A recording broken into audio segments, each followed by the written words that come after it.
ये सदन क्यों नहीं चलने दिया जाता है? इसलिए नहीं कि सरकार के प्रति रोष है, एक इंफीरियरिटी कॉम्प्लेक्स के कारण नहीं चलने दिया जाता,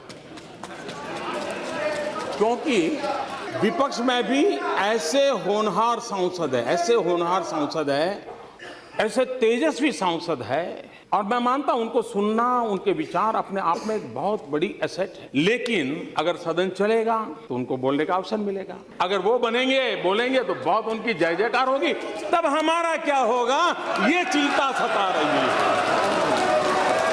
ये इंफीरियरिटी है। लेकिन विपक्ष में कोई ताकतवर बनना नहीं चाहिए, कोई होनहार दिखना नहीं चाहिए, इस इंफीरियरिटी कॉम्प्लेक्स का परिणाम है। इसलिए बहुत, अब जैसे इस बार संसद चला तो मैंने देखा कितने तेजस्वी लोग हैं हमारे पास, कितने शानदार विचार रखते हैं जी। पिछले 2 सदन में उनका कोई लाभ ही नहीं मिला। ये मैं समझता हूं कि बहुत आवश्यक है, और मैं देख रहा हूं कि बहुत स्टडी करके आते हैं। हमारे विपक्ष के भी छोटे छोटे दल के सदस्य हैं, 4 मेंबर होंगे, 3 मेंबर होंगे, और कुछ लोग मनोरंजन भी करवाते हैं। हम लोग किसी की मजाक नहीं उड़ानी। मेक इन इंडिया की मजाक उड़ा रहे हैं ना, मेक इन इंडिया की मजाक उड़ा रहे हैं। मेक इन इंडिया देश के लिए है। हाँ, सफल नहीं हुआ तो सफल होने के लिए क्या करना चाहिए, सफल होने में क्या कमियां हैं उसकी चर्चा होनी चाहिए। लेकिन मैं एक बात कहना चाहता हूं, और मुझे लगता है जाने ऐसा क्यों है कि हम लोग अपने देश की इमेज ऐसे बनाते हैं जैसे हम भीख का कटोरा लेकर के निकले हो, और जब हम खुद ऐसा कहते हैं तो दूसरे लोग यही बात और ज्यादा चिक करके कहते हैं और ज्यादा मजबूती से कहते हैं। ये मैं नहीं कह रहा हूं, श्रीमती इंदिरा गांधी कह रही। कोई भी नई योजना लाए, नई तरीके से लाए, तो कुछ लोगों को उम्र तो बढ़ती है लेकिन समझ नहीं बढ़ती है, तो समझने में बड़ी देर लग जाती है। कुछ लोगों का ऐसा रहता है, चीजें समझने में बड़ा समय जाता है। कुछ लोग तो समय बीतने के बाद भी चीजें समझ नहीं पाते, और इसलिए अच्छा लगता है विरोध करें, तो वो विरोध करना अपना तरीका ढूंढते रहते हैं।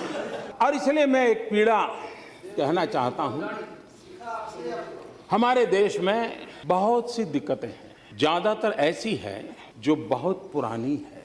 गरीबी, पिछड़ापन, अंधविश्वास, कुछ गलत परंपराएं, कुछ समस्याएं विकास और तरक्की के साथ भी आई हैं। लेकिन इस देश की सबसे बड़ी चुनौती है तेजी से हो रहे बदलाव का विरोध।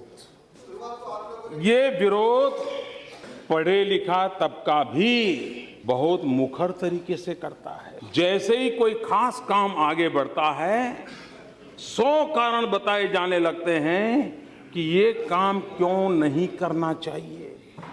मुझे लगता है कि एक मजबूत और ऊंची दीवार ने हम सबको चारों तरफ से घेर के रखा है। कितनी सटीक बात है ये 1968 में इंदिरा गांधी ने कही थी। यहां पर कोई भी बात आई तो ये कहा जाता है कि ये तो हमारे समय का है, ये तो हमारी देन है। कुछ बातें ऐसी हैं जो आप ही की तो देन है। अब हमने एक अभियान चलाया स्कूलों में टॉयलेट बनाने का। अब आपकी बात सही है, अगर हमने हमारे कार्यकाल में सभी स्कूलों में टॉयलेट बना दिए होते तो तुम क्या करते? ये तो हमने नहीं बनाए, इसलिए तुमने 4 लाख बनाए।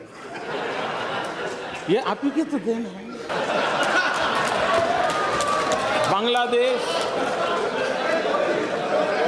बांग्लादेश की सीमा का विवाद, इतने दशकों के बाद बांग्लादेश सीमा का विवाद सुलझा। आप कह सकते हैं देखो हमने अगर हमारे कार्यकाल में कर दिया होता तो मोदी ये तुम्हारा अचीवमेंट कहाँ होता है, ये तो तुम्हारे लिए हमने छोड़ के गए थे, आप ही की तो देन है। 18,000 गांव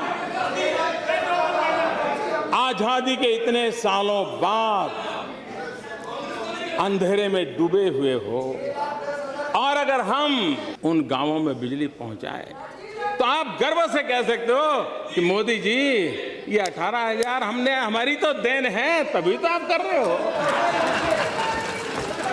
ये आप ही की देन है, इसका मैं कोई इनकार नहीं कर सकता। 60 साल के आपके ही कारोबार का ये परिणाम है, इसका कोई इनकार नहीं कर सकता है। और इसलिए कभी कभी बड़े गर्व के साथ मनरेगा की चर्चा होती है। ये बात सही है कि आप बड़े सीना तान करके कह सकते हो कि मोदी जी, चुनाव में भाषण करना अलग चीज, तुम कहते हो गरीबी हटाओगे, लेकिन तुम्हें मालूम नहीं हम कौन है। अरे हमने गरीबी की जड़ें इतनी जमा दी हैं, इतनी जमा दी है। मोदी तुम उखड़ जाओगे लेकिन इसे उखाड़ नहीं पाओगे। ये बात सही है कि मुझे यहाँ आने के बाद पता चला कि इतनी जड़ें जमाई है आपने। इस बात का कोई इनकार नहीं करेगा कि इस देश के 60 साल के कार्यकाल में अगर हम गरीबों का भला कर पाए होते तो आज मेरे देश के गरीबों को मिट्टी उठाने के लिए गड्ढा खोदने के लिए मजबूर नहीं होना पड़ा। ये हमारा सफलता का स्मारक नहीं है, ये हम सबको स्वीकार करना होगा। और इसलिए ये हमारा दायित्व भी बनता है कि ये जो क्रमिक विकास चला है इस योजना का, उसको और अच्छी बनाए और उस जिम्मेवारी को निभाने का हम प्रयास कर रहे हैं। लेकिन ये बात स्वीकार करनी होगी कि हम उस हालत पर देश को लाए हैं, इवन स्किल लेबर को भी अनस्किल होने में मजा आने लगा है। इसका मतलब यही है कि गरीबी न होती तो इस नरेगा या मनरेगा की जरूरत नहीं होती।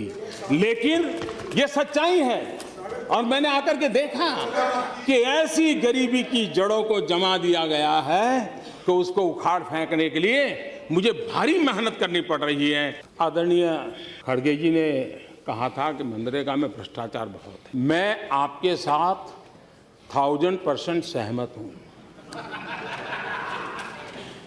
मुझे इसका कोई विरोध नहीं है। कैसे भ्रष्टाचार ने इसके साथ जड़ें जमा दी हैं, कैसे गरीबों के नाम पर रुपये लूटे जा रहे हैं, इसकी उसमें चर्चा है। 2012 के सीएजी रिपोर्ट में चर्चा है। प्लीज ये ऐसा मत प्लीज, नहीं, ये ठीक नहीं। प्लीज ये अच्छा नहीं, ये अच्छा नहीं। ये सदन सिर्फ इस ईर्ष्या भाव से काम करने के लिए नहीं है कि मेरे से तेरी सफेद ज्यादा सफेद क्यों है, ये ईर्ष्या भाव के लिए नहीं है। तो एक बार एक सभागृह में क्रुश्चेव अपनी बात बता रहे थे और स्टालिन को उन्होंने जम करके अपना ही पूर्व के नेता को उनके मृत्यु के बाद बहुत कोसा। एक नौजवान खड़ा हो गया पीछे से, उसने कहा मिस्टर क्रुश्चेव, मैं आपसे सवाल पूछना चाहता हूँ। बोले आप स्टालिन को इतनी गालियां दे रहे हो, इतना बदनाम कर रहे हो, उसके विरुद्ध जब वो जिंदा थे आप उनके साथ काम करते थे, तब आपने क्या किया? ये जो हालत पैदा हुई आपने क्या किया? सारे सभागृह में सन्नाटा छा गया।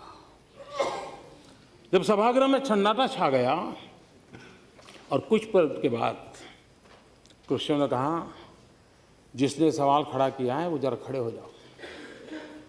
वो खड़े हो गए। उन्होंने कहा, तुम्हें जवाब मिल गया। तुम जो आज कर पा रहे हो, स्टालिन के जमाने में मैं चाहता था लेकिन नहीं कर पाता था। इसको समझने में देर लगेगी, लेकिन इसमें कोई बादाम काम नहीं आएगी। आपको तो शायद थोड़ा समझ आ जाएगा, औरों के लिए मैं नहीं कह सकता। मैं लगातार आप सबके द्वारा उपदेश सुनता रहा हूँ, सलाह सुनता रहा हूँ, आलोचना झेलता रहा हूँ, आलोचना से ज़्यादा आरोप सह रहा हूँ। ये सब चल रहा है और मुझे क्या हुआ है कि 14 साल के काम काफ़ी कुछ मैं इससे जीना सीख चुका हूँ। इससे जीना सीख चुका हूँ। ये देश उस बात को कभी नहीं भुला सकता है। अध्यक्ष महोदय, 27 सितंबर 2013 हमारे देश के सम्मानीय प्रधानमंत्री डॉक्टर मनमोहन सिंह जी अमेरिका में थे। अमेरिका के राष्ट्रपति के साथ उनका बायलैटरल टॉक होना था। देश के सम्मानीय नेता थे। हिंदुस्तान की कैबिनेट, जिसमें फारूक अब्दुल्ला साहब बैठते थे, एंटनी साहब बैठते थे, शरद पवार साहब बैठते थे, इस देश के गणमान्य वरिष्ठ अनुभवी नेता बैठते थे। उस कैबिनेट ने जो निर्णय किया, उस निर्णय को 27 सितंबर 2013 पत्रकार परिषद में फाड़ दिया गया था। ऑर्डिनेंस को फाड़ दिया गया था। मुलायम सिंह जी हमें पसंद हो या न हो, लेकिन बहुत बड़े वरिष्ठ नेता हैं। सार्वजनिक सभा में मुलायम सिंह जी के विचारों को फाड़ दिया जाए। और फिर मुझे बार बार याद आता है, पर उपदेश कुशल बहु तेरे, जे आचार हिते नर न घनेरे। हमारे लोकतंत्र में और संसदीय कार्रवाई को हम कहां ले गए कि आज न हमारे सांसदों के सवालों से प्रशासन के किसी भी अफसर को पसीना आता हो, चिंता नहीं होती। हमने हमारी इस कार्यवाही को कहां ले गए कि हमारे अफसरों को कोई डर नहीं रहा है। ये सवाल इस सरकार का उस सरकार का नहीं है। काल क्रम से ये डिटोरिएशन हुआ है। जब संसद के अंदर भले ही प्रतिपक्ष का एक ही अकेला संसद क्यों न हो, उसके दल का और कोई भी सदस्य न हो, लेकिन सरकारी मुलाजिमों के लिए, गवर्नमेंट मशीनरी के लिए वो प्रधानमंत्री से कम नहीं हो सकता है।